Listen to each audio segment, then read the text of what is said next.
bajo tu amparo, Señor, en medio de la tormenta. Señor Dios Todopoderoso, en este momento nos refugiamos en ti.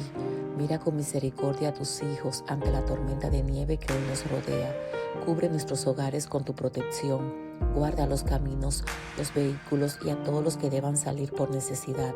Protege a los niños, a los ancianos y a los enfermos, y fortalece a quienes sirven en emergencias. Regálanos paz en el corazón, confianza en tu providencia y la certeza de que no estamos solos. Bajo tu amparo nos ponemos, Señor, hoy y siempre. Amén.